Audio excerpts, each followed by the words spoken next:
महामाया नीळावंती पुढील भाग नियती आणि नियमन. तुमचा प्रवास इथेच संपतोय सर. हीच तुमची नियती आहे ना सर? तुमच्या कंट्रोलमध्ये होतं का हे? नव्हतं. मला कसं तरी वाटतंय. तुमचा प्रवास असा अचानक अर्ध्या वाटेवर संपतोय. संपू शकतो. माझं जीवन काही एखादे जुळून आणलेली स्टोरी नाहीये. या जगाचा नियमच आहे. रँडमनेस. खऱ्या आयुष्यात प्रत्येक गोष्ट रँडमली घडत असते.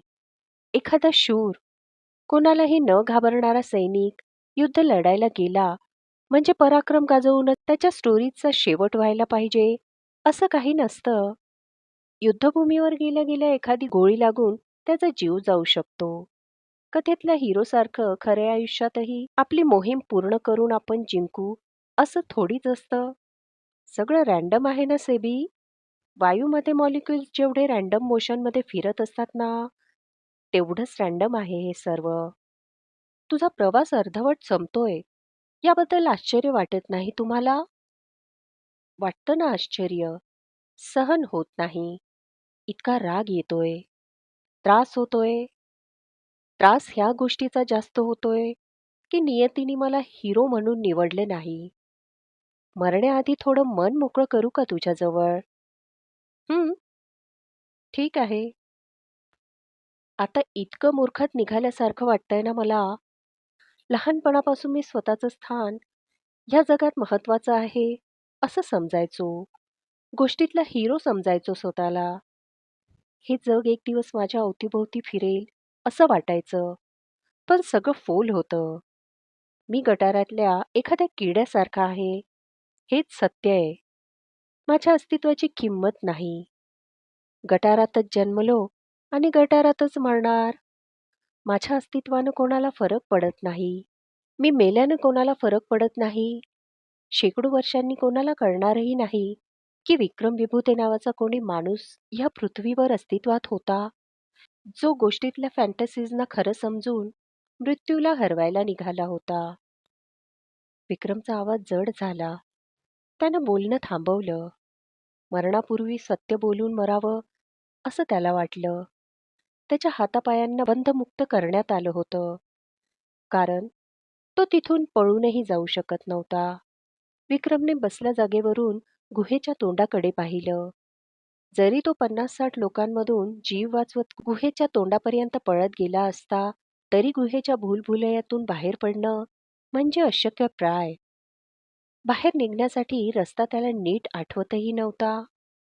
जो माणूस पळून जाऊ शकत नाही, त्याला बांधून ठेवण्याची काय गरज? आमचे लोकांनी त्याचे हातपाय सोडले, तेव्हा त्याला मृत्यूपासून आपली सुटका नाही, हे त्याने मान्य केलं. सर्व हिंमत हरून तो मान खाली घालून एका लहानशा तळ्यासमोर बसला होता. चंद्रप्रकाशात. सेबियन मरणाऱ्या माणसाला मरणाआधी प्रश्न विचारून आपली जिज्ञासा पूर्ण करून घेत होती.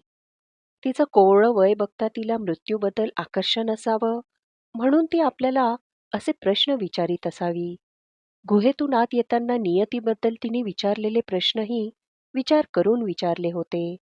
हेही विक्रमला नंतर कळलं. विक्रम मरणार ह्याचं तिला खरोखर वाईट वाटत होतं, म्हणून ती प्रश्न विचारित होती. आणि विक्रम स्वतःला रिकामा करत होता. त्यांच्यात होणारा संवाद ऐकायला आसपास कोणीही नव्हतं. सेबियन हातात एक सुंदर लाकडी दांडा घेऊन त्यावर पान फुलांची नक्षी कोरून काढत होती. अनेक सापांनी एकमेकांना वेटोळे घालून ठेवलेले असावेत अशी नक्षी. त्या सापांची डोके गायब होती. विक्रमने दांड्यावर तयार होत असलेल्या गुंतागुंतीच्या नक्षीचं प्रयोजन शोधायचा प्रयत्न केला. हे लाकूड कशासाठी? ह्यानंच माझं डोकं फोडणार का? नाही सर, कुदळीसाठी आहे हे. हा दांडा कुदळीत बसवणार आहे. जमीन खोदायला मला आवडतं लाकडाची सजावट करायला. कुदळ? कशासाठी? तिनं जमीन खोदून मला पुरणार का? नाही. सेबियनने आपले ओठ एकमेकांवर दाबले. उदास डोळ्यांनी खाली पाहिलं. तुम्ही मृत्यूला मान्यच केलं आहे का? असं का बोलताय सगळं उलटं? विक्रमने तिच्या निळसर चमकणाऱ्या घनदाट केसांकडे बघितलं. मान खाली घातल्याने केस चेहऱ्यावर आले होते. भुरकट निळ्या केसातून सुगंध येत असावा. स्मशानात चिता रचून ठेवल्यावर सुगंधी धूप जाळतात, असा काहीसा वास होता तो. सुगंधी, पण मृत्यूशी जवळीक सांगणारा. विक्रम शांत झाला. मृत्यूची चाहूल लागल्यावर माणूस आपोआप समाधीस्थ होत जातो. या नवीनच गोष्टींचा त्याला शोध लागला. तो सेबियनच्या डोक्यावर, खांद्यावर, उजळलेल्या निळ्या केशसंभाराचं आणि लाकडावर तयार होणाऱ्या गोल गोल सापांच्या शरीराचं कोडं सोडवू लागला. सेबियनचे केस खांद्यावर सरळ रेंगाळणारे, मानेला स्पर्श करणारे. त्या सरळ केसांचं निरीक्षण करत त्याच्या मनातील गुंतागुंतीही सुरळीत होऊ लागली. आपण बराच वेळ त्या शोडशेच्या केसांकडे पाहतोय हे लक्षात आल्यावर विक्रमने आपली नजर तिच्या केसांवरून हटवली आणि आपल्या नजरेचा झोत हातातल्या दांड्यावर उमटत जाणाऱ्या सुबक नक्षीवर टाकला. मला ना 10वीत असताना एक मुलगा होता माझ्या वर्गात. सेबियन शून्यात पाहत बोलली. तिचे डोळे तळ्यातल्या पाण्याकडे असल्याने ती तळ्यालाच सांगते की काय? आपलं मरण शतपटीने जास्ती महत्वाचं आहे. त्यात मध्येच ही स्वतःचं का सांगते? हे विक्रमला कळेना. प्रदीप नाव होतं त्याचं. खूप आवडायचे मी त्याला. शाळा संपल्यावर आम्ही भेटायचो. माझ्यापेक्षा 3 वर्षांनी मोठा होता तो. वडील नव्हते प्रदीपला. 3 वर्ष उशिरा शाळेत घातलं होतं त्याला, म्हणून माझ्या वर्गात होता तो. त्यानं मला चिठ्ठ्या लिहिल्या होत्या. 3 चिठ्ठ्या. शाळा संपवून मला चिठ्ठी द्यायला पुलापाशी यायचा. काहीच बोलायचं नाही. माझं शाळेतलं पटावरचं नाव दुर्गा. मला म्हणायचा, दुर्गे, तुझ्यासाठी मी जीव बी देईन बरं. माझी धडधड वाढायची. तो चिठ्ठी द्यायला जवळ आला की कोणीतरी आपल्याला एवढा जीव लावतोय हा विचार करत रात्री जागी राहायची मी. इथं तळ्यापाशी येऊन बसायचे. तळ्यातल्या हिरव्या पाण्याकडे बघत बसायचे. त्याने लिहिलेली चिठ्ठी चोरून वाचायची इथे. सेबियनच्या गोल तपकिरी डोळ्यांच्या पलीकडे तिच्या पहिल्या प्रियकराचं चित्र तयार झालंय हे विक्रमला कळलं. तिची नजर डोळ्याबाहेर पाहत नव्हती. आपल्या जगात रममाण झाली होती ती. पण ती हे सर्व आपल्याला का सांगते हे विक्रमला समजत नव्हतं. तो पुढे लक्ष देऊन ऐकत राहिला. तो देवसरीला नदीवरचा पूल आहे ना, त्या पुलावर आम्ही भेटलो तेव्हा त्याने मला रक्तानं पत्र लिहून आणून दिलं. एवढी घाबरले होते मी. चिडले पण. पण मनातल्या मनात खूप भारी वाटत होतं. पाऊस पडल्यासारखं. मी प्रदीपला असंच विचारलं, तू म्हणतोय की माझ्यासाठी जीव देशील, पण हे तर सोपं आहे. जर समजा मला कोणी मारलं तर काय? तर काय करशील? आधी तर माझ्यावरच चिडला तो. म्हणाला, येडी पोरगी आहेस तू. पण तो माझ्यावर असा हक्क गाजवायचा तेव्हा खूप आवडायचं मला. मी म्हटलं, खरंच सांग ना, काय करशील?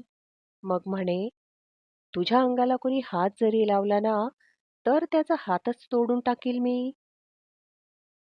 तुझ्यावर बराच जीव लावायचा म्हणजे हा मुलगा. मी ठरवलं होतं. त्याला माझ्या केसांचं रहस्य सांगायचं. माझ्या आदिवासी कुटुंबियाबद्दल सांगायचं. आमची जेनेटिक कंडिशन सांगायची. असं ठरवलं. मला रोज मावळाच्या आत आमसेनेच्या जंगलात का यावं लागते हे सांगायचं ठरवलं. पण पुढे काहीतरी पण आहे ना. हो, पण ज्या दिवशी प्रदीपला सांगणार त्याच दिवशी दादांनी आम्हाला पुलाखाली भेटताना पकडलं. ज्या दिवशी प्रदीपनं तिसरी चिठ्ठी दिली त्याच दिवशी. मग यादव दादानं त्याला काहीच नाही केलं. पण मला खूप मारलं त्याच्यासमोर. केस पकडून मारलं. दादानी मला मारताना कसर नाही सोडली. 15 मिनिटं सलग मारत होता आणि मी मार खात होते. मी असं काही करीन याची अपेक्षाच नव्हती ना त्याला. दादानी मला एवढं मारलं की माझा ओठ फुटून रक्त निघालं. गालावर वळ आले. पण प्रदीप, तो तसाच उभा राहिला. हात तोडून टाकीन म्हणणारा प्रदीप बुळ्यासारखा उभा. दादा त्याला काहीच नाही बोलला. मला मारत मारतच कबिल्यात घेऊन आला. त्यानंतर त्या प्रदीपने शाळेत माझ्याकडे एकदाही नाही बघितलं. सीबीएन शून्यात बघत राहिली. वय काय तुझं आता? विक्रमने विचारलं. 16. 16 वर्ष. तुझ्या वयात आकर्षण तयार होतच. मन प्रेमात पडणारच. त्यात काय पाप? तुला त्याच्याकडून प्रेम पाहिजे होतं. तो पळपुटा शंड निघाला. हेच तुझं कम नशीब. हं. सेबी तळ्याकडे पाहू लागली. महामाया नीळावंती. पुढील भाग. नियती आणि नियमन ऐकण्यासाठी चॅनलला सबस्क्राईब करा, व्हिडिओला लाईक करा आणि शेअर करा. धन्यवाद.